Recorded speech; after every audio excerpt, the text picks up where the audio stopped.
à tous. Alors aujourd'hui, Cro Baillet CPA reçoit un invité très spécial puisque nous sommes en compagnie de Bart Ruza. Salut Bart. Salut Kylian, Merci d'avoir répondu à notre sollicitation et merci d'être avec nous. avec plaisir. Alors, notre média est un média qui sert à dédramatiser le monde du travail. On sait que ça peut être un petit peu terrifiant pour des personnes jeunes. Et c'est pour ça qu'on t'a sollicité parce que je sais que tu as eu un parcours, on va dire, assez atypique. Donc, est-ce que tu pourrais te présenter pour ceux qui ne te connaissent pas et puis nous raconter justement ce parcours qui n'aurait vraisemblablement jamais dû t'emmener là où tu es aujourd'hui? Alors je vais nuancer un tout petit peu ce que tu dis parce que j'avais aussi envie de vivre mes rêves. Donc très petit, j'avais envie de faire de la télé, de la radio, etc. Donc j'ai eu une scolarité pathétique. Et à la fin, quand j'ai arrêté les cours, la première chose que j'ai eu envie de faire, c'est de faire de la radio. Donc je suis rentré sur Radio Scoop en 1989, j'avais 19 ans, en tant que commercial. Et je commercialisais en fait des soirées en boîte de nuit. Et de fil en aiguille, je me suis retrouvé animateur de ces soirées de boîte de nuit qui étaient aussi diffusées sur l'antenne de Radio Scoop. Et voilà, c'est parti comme ça. Jusqu'en 1992, je suis passé à Skyrock. Ouais. Toujours en région Rhône-Alpes. Et en 1996, je décide de partir à Paris quand j'ai 25-26 ans. Et là, je fais Fun Radio, Fun TV, MCM, Virgin Radio, enfin, je fais plusieurs trucs. Et en 2004, ça s'arrête pour mille et une raisons. Et je reviens à Lyon, où je rentre sur OLTV en 2005, jusqu'en 2014. Après, je vais bosser un petit peu sur Paris à nouveau pour W9 et je suis revenu sur OLTV où j'anime, comme tu le sais, une quotidienne, OL Night System, tous les soirs à 19h et en direct. D'accord, d'ailleurs on est sur ce plateau et c'est toi C'est qui vrai. es à ma place d'habitude. Donc, c'est un petit peu un contre-pied pour ceux qui nous suivent. Et donc justement, alors toi c'était vraiment l'audiovisuel, ce n'était pas forcément le sport, comme tu l'as dit, tu as fait beaucoup de choses sur des médias très différents. Ouais. C'était pas forcément le sport, mais plus l'audiovisuel qui t'attirait.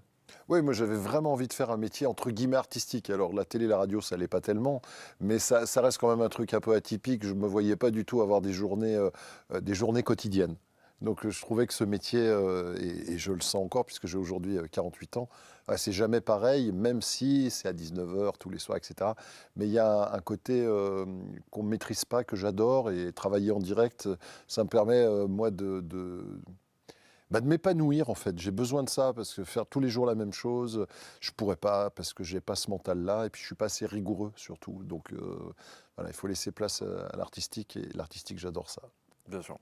Et donc du coup, est-ce que tu penses que ce parcours qui était un petit peu embûché t'a permis d'envisager ton métier d'une manière dont tu ne l'aurais pas envisagé si tu avais eu un parcours un petit peu classique? C'est une bonne question, mais c'est trop difficile de répondre parce que si j'avais... D'abord, il n'y a pas d'école, entre guillemets, pour faire de la télévision, etc. Il y a des écoles de radio, à Paris notamment, mais il y a pas... Il n'y a pas un chemin traditionnel pour faire ce genre de boulot. Je crois qu'il faut avoir une vocation et surtout, je crois que les gens qui vont regarder cette émission sont plutôt jeunes.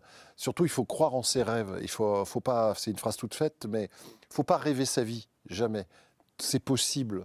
Il faut avoir la foi, il faut être déterminé, ne pas lâcher, toujours y croire. Mais vraiment, faut jamais penser que c'est pas possible, parce que ça, c'est le début de la fin. Normalement, sur le papier, j'aurais jamais dû y arriver. Mais jamais. Pas d'études, pas de connexion, pas de contact, pas introduit via un oncle, une tante, un copain, etc. Normalement, sur le papier, j'ai aucune chance d'y arriver. Et puis au final, après c'est pas un succès considérable, mais au final j'ai réussi à faire quand même ce que je voulais. Donc voilà, si j'ai un message à passer, c'est que les connexions, tout ça c'est bien, mais le cœur c'est plus fort. D'accord. Donc c'est un petit peu en lien justement avec la question que je voulais te poser maintenant.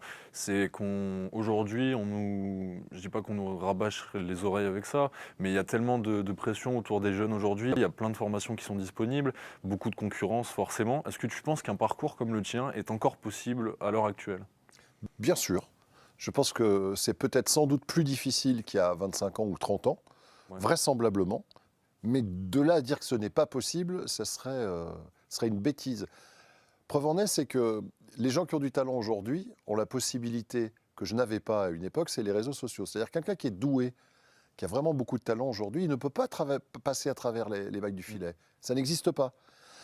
Il y a 30 ans, il y a peut-être de grands talents qui sont passés à côté de leur carrière. Je parle de chanteurs, de comédiens, je parle vraiment de façon très large, ce métier. Mais Aujourd'hui, maintenant, avec toutes les possibilités qu'ont la nouvelle génération, on peut faire une carrière, on ne peut pas ne pas réussir aujourd'hui si on a du talent.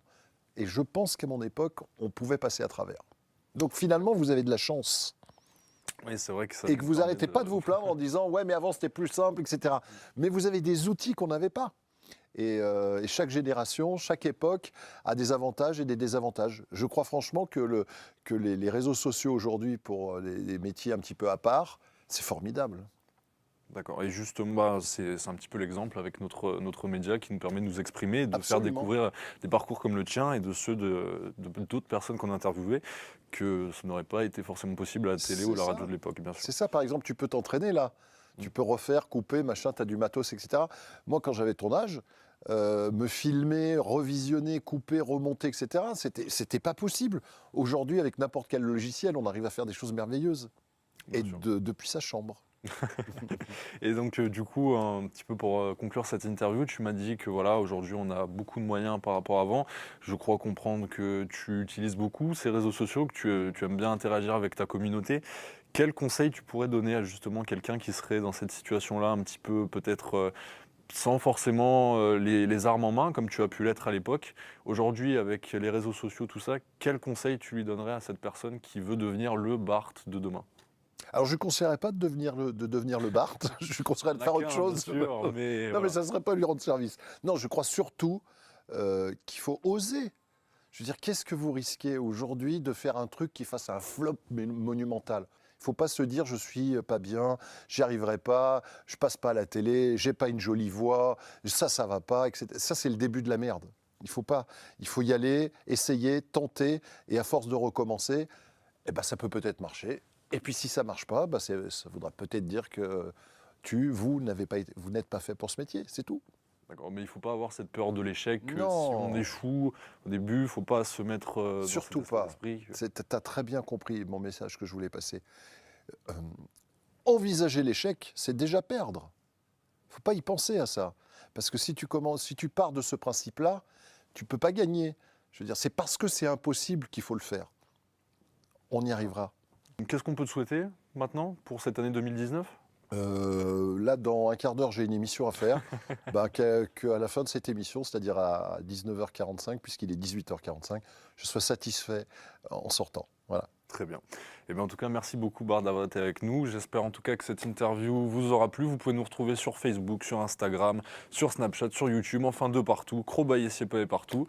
Et on vous dit à la prochaine pour encore plus d'histoires atypiques. Merci, Kylian.